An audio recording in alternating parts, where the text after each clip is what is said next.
ಮತ್ತೊಂದು ಬಹಳ ಗಂಭೀರವಾದಂಥ ವಿಚಾರ. ನಾನು ಸುದ್ದಿಯನ್ನು ಹಲವಾರು ಬಾರಿ ಕೇಳಿದ್ದೇನೆ, ಓದಿದ್ದೇನೆ. ಸೂರಜಣ್ಣವರು ಕೂಡ ಇವತ್ತು ನಾನು ಗಾಡಿನಲ್ಲಿ ಬರಬೇಕಾದ್ರೆ ಮತ್ತೊಮ್ಮೆ ನನ್ನ ಗಮನಕ್ಕೆ ತಗೊಂಡು ಬಂದಿರತಕ್ಕಂಥ ಸುದ್ದಿ, ಕುಮಟಾ ತಾಲೂಕಿನಲ್ಲಿ ವಿಶೇಷವಾಗಿ ಮೀನುಗಾರರು ಜಾಸ್ತಿ ಇದ್ದೀರಿ. ಇವತ್ತು ಮೀನುಗಾರರು ಇವತ್ತು ಇಲ್ಲಿ ಹೆಚ್ಚಿನ ಸಂಖ್ಯೆಯಲ್ಲಿ ದೊಡ್ಡ ಪ್ರಮಾಣದಲ್ಲಿ ಇವತ್ತು ನೀವು ಮೀನುಗಾರರು ಏನಿದ್ದೀರಿ. ಆದರೆ ಇವತ್ತು ನಿಮಗೆ ಸರಿಯಾದಂಥ ವ್ಯವಸ್ಥೆಗಳು ಇಲ್ಲಿವರೆಗೂ ಕೂಡ ಸರ್ಕಾರದ ಕಡೆಯಿಂದ ಕಲ್ಪಿಸ್ಕೊಡ್ತಕ್ಕಂಥದ್ದಕ್ಕೆ ಸರ್ಕಾರ ಸಂಪೂರ್ಣ ವಿಫಲ ಆಗಿದೆ.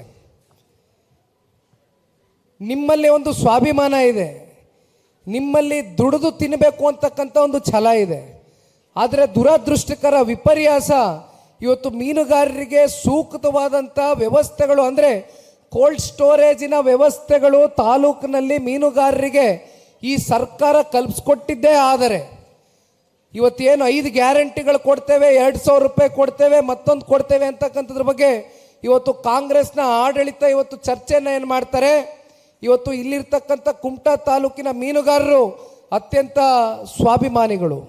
ನಿಮಗೆ ಒಂದು ಸ್ವಾಭಿಮಾನದ ಬದುಕನ್ನು ಕಂಡುಕೊಡಬೇಕಾಗ್ತದೆ. ನೀವು ಯಾವುದು ಕೂಡ ಗ್ಯಾರಂಟಿಗಳನ್ನು ನಂಬ್ಕೊಂಡು ಇವತ್ತು ಜೀವನವನ್ನು ಮಾಡ್ತಾ ಇರ್ತಕ್ಕಂಥ ತಾಲೂಕಿನ ಜನತೆ ಅಲ್ಲ.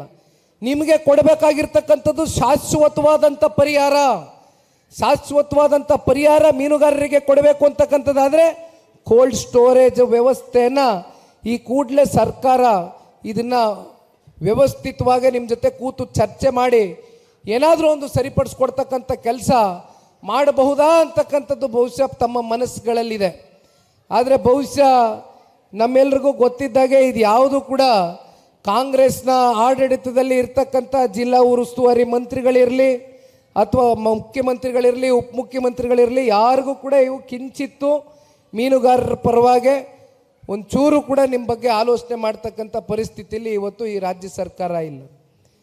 ಮತ್ತೊಂದು ಕಡೆ ಸೂಪರ್ ಸ್ಪೆಷಾಲಿಟಿ ಆಸ್ಪತ್ರೆ, ಯಾತಕ್ಕೋಸ್ಕರ ಸೂಪರ್ ಸ್ಪೆಷಾಲಿಟಿ ಆಸ್ಪತ್ರೆ ಆಗಬೇಕು? ಆನಂದ್ರವ್ರು ಮಾತಾಡಬೇಕಾದ್ರೆ ನಾನು ಕೂಡ ಕೇಳಿಸ್ಕೊತಾ ಇದ್ದೆ.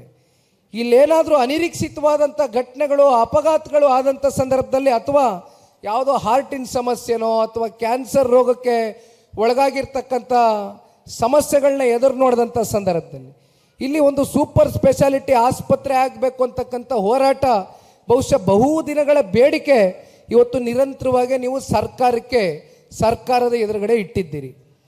ಆದರೆ ಇಲ್ಲಿವರೆಗೂ ಸರ್ಕಾರ ಅದರ ಬಗ್ಗೆ ಕಿಂಚಿತ್ತು ಕಾಳಜಿಯನ್ನು ವಹಿಸಿಲ್ಲ, ಚಿಂತನೆಯನ್ನು ಮಾಡಿಲ್ಲ.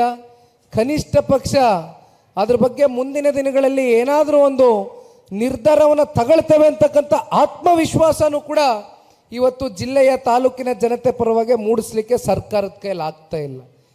ಬಹುಶಃ ಇಂಥ ಒಂದು ಕೆಟ್ಟ ಸರ್ಕಾರ ಕರ್ನಾಟಕ ರಾಜ್ಯದ ಇತಿಹಾಸದಲ್ಲಿ ಒಂದು ಕಪ್ಚುಕ್ಕಿಯಾಗಿ ಉಳುಕ್ತಕ್ಕಂಥದ್ದಕ್ಕೆ ಯಾವುದೇ ಸಂಶಯ ಇಲ್ಲಣ್ಣ. ಹಾಗಾಗಿ ಇವತ್ತು ನಾವು ನೀವೆಲ್ಲರೂ ಕೈ ಜೋಡಿಸಿ ದುಡಿಯೋಣ, ಒಟ್ಟಾಗೆ ಈ ಪಕ್ಷವನ್ನು ಕೆಟ್ಟ ಬೆಳೆಸ್ತಕ್ಕಂಥ ಒಂದು ಪ್ರತಿಜ್ಞೆಯನ್ನು ಇವತ್ತು ನಾವು ನೀವೆಲ್ಲರೂ ಕೈಗೆತ್ಕೊಳ್ಳುವ. ಇವತ್ತೇನು ಸದಸ್ಯತ್ವ ನೋಂದಣಿ ಕಾರ್ಯಕ್ರಮದ ಹಿನ್ನೆಲೆ ನಾವು ನೀವೆಲ್ಲರೂ ಭೇಟಿ ಮಾಡ್ತಾ ಇದ್ದೇವಣ್ಣ. ಸೂರಜಣ್ಣವ್ರಿಗೆ ಒಂದು ಮನವಿಯನ್ನು ಇಡ್ಲಿಕ್ಕೆ ಬಯಸ್ತೇನೆ. ಸೂರಜಣ್ಣವರೇ, ಇವತ್ತು ಇಲ್ಲಿ ನಂಬರ್ ಏನಿದೆ, ಈ ಮಿಸ್ಡ್ ಕಾಲ್ ಕ್ಯಾಂಪೇನ್ನ ನಂಬರು ಬಹುಶಃ 215 ಬೂತ್ಗಳು ನಿಮ್ಮಲ್ಲಿ ತಾಲೂಕಲ್ಲಿ. ದಯಮಾಡಿ ಇನ್ನು 30 ದಿನಗಳ ಕಾಲ ಒಂದು ತಂಡವನ್ನು ರಚನೆ ಮಾಡಿ, ಹಿರಿಯಕರು, ಯುವಕರು, ಹೆಣ್ಮಕ್ಳು, ಎಲ್ಲ ಸಮಾಜ, ಧರ್ಮ, ವರ್ಗ, ಜಾತಿ ಎಲ್ಲರನ್ನೂ ಕೂಡ ಒಗ್ಗೂಡಿಸಿ ಪ್ರತಿ ಬೂತ್ ಮಟ್ಟದಲ್ಲೂ ಕೂಡ 30 ದಿನಗಳ ಕಾಲ 4ರಿಂದ 5 ಗಂಟೆ 24 ತಾಸು ದುಡಿಬೇಕಾಗಿಲ್ಲ. ಮಿಕ್ಕಿದ್ದು ಅವ್ರದ್ದು ವ್ಯವಹಾರಗಳಿರ್ತವೆ, ವಹಿವಾಟುಗಳಿರ್ತವೆ, ಜೀವನ ಇರ್ತವೆ, ಅವ್ರ ಬದುಕು ಅವ್ರು ಕಂಡುಕೊಡ್ಬೇಕಾಗ್ತದೆ. ಮಾಡಲಿ ಒಂದು 4ರಿಂದ 5 ತಾಸು ದಯಮಾಡಿ ತಾವೇ ಇದನ್ನು ಮುಂದಾಳತ್ವವನ್ನು ವಹಿಸ್ಕೊಂಡು ಇನ್ನು 30 ದಿನದಲ್ಲಿ ಕನಿಷ್ಠ ಪಕ್ಷ ನನಗೆ ಮಿಸ್ಡ್ ಕಾಲ್ ಅಂದರೆ ಮಿಸ್ಡ್ ಕಾಲ್ ಕೊಡ್ತಕ್ಕಂಥದ್ದಷ್ಟೇ ಅಲ್ಲ, ಫಾರಮ್ನ ಫಿಲ್ಲಪ್ ಮಾಡ್ತಕ್ಕಂಥದ್ದಾಗಬೇಕು. ಅದರಿಂದ ಏನಾಗುತ್ತೆ, ಪಕ್ಷಕ್ಕೆ ಒಂದು ಆ್ಯಕ್ಟಿವ್ ಮೆಂಬರ್ ಆಗಿ, ಸಕ್ರಿಯ ಸದಸ್ಯನಾಗಿ ಪಕ್ಷದ ಪರವಾಗಿ ನಾವು ಇದ್ದೇವೆ ಅಂತಕ್ಕಂಥ ಆತ್ಮವಿಶ್ವಾಸವನ್ನು ಮೂಡಿಸ್ತಕ್ಕಂಥ ಕೆಲಸ ಮಾಡಬೇಕಾಗಿದೆ. 20,000 ಟಾರ್ಗೆಟ್ ಇಟ್ಕೊಂಡಿದ್ದೀನಿ ಪ್ರತಿ ಕ್ಷೇತ್ರದಲ್ಲಿ. ನಿಖಿಲ್ ಅಣ್ಣವರು ಕೇಳ್ತಾ ಇದ್ದಾರೆ, 20,000 ನೀವೆಲ್ಲರೂ ಸೇರಿ ಮೆಂಬರ್ ಮಾಡಬೇಕು ಅಂತ. ಮಾಡ್ತೀರಲ್ಲ? ಸೂರಜ್ ಅಣ್ಣನಿಗೆ 59,000 ಮತ ಕ್ರೋಢೀಕರಿಸಿದೆ, ಹೌದಲ್ವೇನಣ್ಣ? 20,000 ನಿಮ್ಗೆ ಲೆಕ್ಕನೇ ಅಲ್ಲ.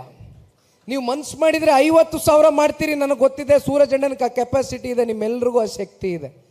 ಆದರೂ ನಾನು 20,000 ಅಂತ ಕೇಳ್ತಾ ಇದ್ದೀನಿ, ಹೆಚ್ಚಿಗೆ ಕೇಳ್ತಾ ಇಲ್ಲ. 30 ದಿನದಲ್ಲಿ ಪ್ರತಿ ತಾಲೂಕು ಇಡೀ ರಾಜ್ಯಾದ್ಯಂತ, ಏಕೆಂದ್ರೆ ನಾವು 50 ಲಕ್ಷ ಗುರಿ ಇಟ್ಕೊಂಡು ಹೊರಟಿದ್ದೇವೆ. ಆ ಗುರಿ ಮುಟ್ಟಬೇಕು ಅಂದರೆ ನಿಮ್ಮದು ಕೂಡ ಸಹಕಾರ ಇರಬೇಕು. ತಾಲೂಕಿನ ಎಲ್ಲ ಪ್ರಮುಖ ಮುಖಂಡರು, ತಾಲೂಕು ಅಧ್ಯಕ್ಷರು ನೇತೃತ್ವದಲ್ಲಿ ಪದಾಧಿಕಾರಿಗಳು ನೀವೆಲ್ಲರೂ ಆದಷ್ಟು ಬೇಗ, ಸ್ವಲ್ಪ ಮಳೆ ಕಮ್ಮಿ ಆಗಲಿ. ನನಗೂ ಗೊತ್ತು ಈ ಮಳೆನಲ್ಲಿ ಪಾಪ ನೀವು ನೆನ್ಕೊಂಡು ಓಡಾಡಿ ಅಂತ ನಾನು ಕೇಳೋದಿಲ್ಲ. ಭಾಳ ದೊಡ್ಡ ಮಟ್ಟದಲ್ಲಿ ಮಳೆ ಆಗ್ತಾ ಇದೆ, ವರುಣನ ಆರ್ಭಟ ಕಮ್ಮಿ ಆಗಲಿ. ಆದಮೇಲೆ ದಯಮಾಡಿ ತಾವೆಲ್ಲರೂ ಕೂಡ ಇನ್ನೊಂದು 10-15 ದಿನನೋ 20 ದಿನದ ಒಳಗಡೆ ಒಂದು 30 ದಿನ ಒಂದು ಸ್ವಲ್ಪ ಪಾರ್ಟಿ ಪರವಾಗಿ ಒಂದು ಶ್ರಮ ವಹಿಸಿ ನನಗೆ ಇದೊಂದು ಮೆಂಬರ್ಶಿಪ್ ಡ್ರೈವ್ ತಾವೆಲ್ಲರೂ ಮಾಡಿಕೊಡ್ಬೇಕು ಅಂತ ಕೇಳ್ತಾ, ಮತ್ತೆ ವಿಶೇಷವಾಗಿ ಹೆಚ್ಚಿನ ಹೆಣ್ಮಕ್ಳುಗಳು ಇಲ್ಲಿ ಈ ವೇದಿಕೆಗೆ ಆಗಮಿಸಿದ್ದೀರಿ ತಾಯಿ. ವೇದಿಕೆ ಮುಂಭಾಗದಲ್ಲಿ ತಾವೆಲ್ಲರೂ ಬೆಳಗ್ಗೆ ಬಹುಶಃ ಒಂದು 11:15 ಗಂಟೆಗೆ ತಾವೆಲ್ಲರೂ ಸೇರಿದ್ದೀರಾ ಅಂತ ಅಂದ್ಕೊಂಡಿದ್ದೇನೆ. ಊಟದ ವ್ಯವಸ್ಥೆನೂ ಕೂಡ ಅಚ್ಚುಕಟ್ಟಾಗಿ ಸೂರಜ್ ಅಣ್ಣ ಅವರು ಮುಖಂಡರುಗಳೆಲ್ಲರೂ ಮಾಡಿದ್ದಾರೆ. ದಯಮಾಡಿ ಎಲ್ಲ ತಾಯಂದಿರುಗಳು ಇವತ್ತು ನಿಮ್ಮ ಕೆಲಸವನ್ನು ಬಿಟ್ಟು ಇವತ್ತು ಭಾನುವಾರದ ದಿನ ಬಹುಶಃ ನಿಮ್ಮ ಕುಟುಂಬದ ನಿಮ್ಮ ಯಜಮಾನರ ಜೊತೆನೋ ಮಕ್ಕಳುಗಳ ಜೊತೆನೋ ಇವು ಕಾಲ ಕಳಿಬೇಕಾಗಿರ್ತಕ್ಕಂಥ ಈ ಒಂದು ದಿನ ಪಕ್ಷದ ಸಂಘಟನೆಗೋಸ್ಕರ ಮೀಸಲಿಟ್ಟು ನೀವೆಲ್ಲರೂ ಇವತ್ತು ಹೃದಯ ವೈಶಾಲ್ಯತೆ ತೋರಿಸಿ ಬಂದಿದ್ದೀರಿ ತಾಯಿ. ನಿಮ್ಮೆಲ್ರಿಗೂ ಹೃದಯ ತುಂಬಿದ ಅಭಿನಂದನೆಗಳು, ಧನ್ಯವಾದಗಳು. ದಯಮಾಡಿ ನಿಮ್ಮ ಮನೆ ಮಗನ ಗೆಲ್ಲಿಸ್ಕೋಬೇಕವ, ಕೈ ಬಿಡ್ಬೇಡ್ರಿ. ಸೂರಜ್ರವ್ರನ್ನ ಮುಂದಿನ ದಿನಗಳಲ್ಲಿ ನೀವು ಒಂದು ಶಕ್ತಿಯನ್ನು ತುಂಬಿಸ್ತಕ್ಕಂಥ ಕೆಲಸ ಮಾಡಬೇಕು. ಆ ಶಕ್ತಿ ಇರ್ತಕ್ಕಂಥದ್ದು ತಾಲೂಕಿನ ಎಲ್ಲ ನಮ್ಮ ಹೆಣ್ಣುಮಕ್ಕಳಿಗೆ ಅಂತಕ್ಕಂಥದ್ದನ್ನ ಈ ಸಂದರ್ಭದಲ್ಲಿ ನಾನು ಕೂಡ ಭಾಳ ಚೆನ್ನಾಗಿ ಅರ್ಥ ಮಾಡ್ಕೊಂಡಿದ್ದೇನೆ. ಹಾಗಾಗಿ ಮತ್ತೊಮ್ಮೆ ಸೂರಜ್ ಅಣ್ಣ ಅವರು, ಈ ಭಾಗದ ಮುಖಂಡರು, ಕಾರ್ಯಕರ್ತರು, ಪದಾಧಿಕಾರಿಗಳು ಮತ್ತು ಅಕ್ಕಪಕ್ಕ ಜಿಲ್ಲೆಗಳಿಂದ ಬಂದಿರತಕ್ಕಂಥ ಎಲ್ಲ ನಮ್ಮ ರಾಜ್ಯ ಘಟಕದ ಕೋರ್ ಕಮಿಟಿಯ ಸದಸ್ಯರು, ರಾಜ್ಯ ಘಟಕದ ಮಹಿಳಾ ಅಧ್ಯಕ್ಷ ಆಗಿರ್ತಕ್ಕಂಥ ರಶ್ಮಿ ರಾಮೇಗೌಡರು ಅಕ್ಕ ಅವರು ಎಲ್ಲರೂ ಬಂದಿದ್ದಾರೆ. ನಿಮ್ಮೆಲ್ಲರಿಗೂ ಕೂಡ ಮತ್ತೆ ತುಂಬು ಹೃದಯದ ಅಭಿನಂದನೆಗಳು, ಧನ್ಯವಾದಗಳು. ಜೈ ಹಿಂದ್, ಜೈ ಕರ್ನಾಟಕ, ಜೈ JDS. ಸ್ವಾದಿಷ್ಟತೆಯ ಸ್ವಾದ, ತಾಜಾತನದ ಆಹ್ಲಾದ, ಉತ್ತಮ ಆರೋಗ್ಯ ಮತ್ತು ಹೆಚ್ಚಿನ ರೋಗ ನಿರೋಧಕ ಶಕ್ತಿಯ ವೃದ್ಧಿಗೆ ಈಗ ನಿಮಗೆ ಸಿಗುತ್ತಿದೆ ಉತ್ತಮ ಗುಣಮಟ್ಟದ ಪೌಷ್ಟಿಕಾಂಶ Shri Vaidik millet health mix. ಇದು ಸಿರಿಧಾನ್ಯಗಳ ಸಂಪತ್ತು.